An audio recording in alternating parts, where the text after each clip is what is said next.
Այո, գիտեմ։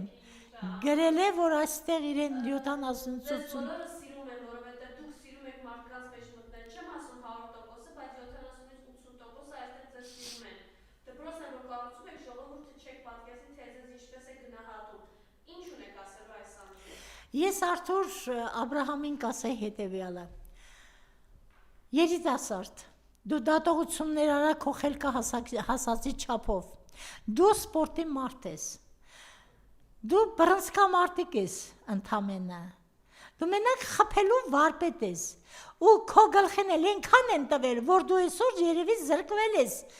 սառը դատողությունից։ Այսինքն, եթե սպորտ դպրոց են կառուցում, որսի երիտասարդությունը զբաղվի չմնա փողոցներում, նշանակում է դա արդեն քաղաքական հաղթանակ պետք է դառնա, ով ասաց, որ նրան 60-ից 70%-ները սիրում են, կամ 70-ից 80%-ը սիրում են, այդ վերջին այդ ուրախ ավտոբուսը, որ քարշ է գալիս Հայաստանի մարզերով, այդ ինչքան են թուքումուրտ տալիս,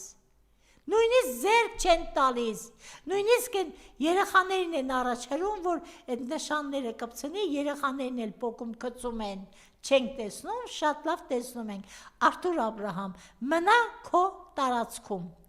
իմ բարի խորհուրդը, դու քաղաքականությունից ոչինչ չես հասկանում, չես կարողանա հասկանալ, դու մնա քո մարզադպրոցի շրջանակներում, զբաղվիր սպորտով, կլինի բարի գործ, կլինի շնորհակալ գործ մատաղ սերնդի դասերակցության հարցում։ Իսկ Նիկոլին կամ այդ թուրքի լամուկին սիրել չսիրելու հարցը թող մեզ, որովհետև դու դրա հետ կապ չունես, հարգելի երիտասարդ Արթուր Աբրահամ։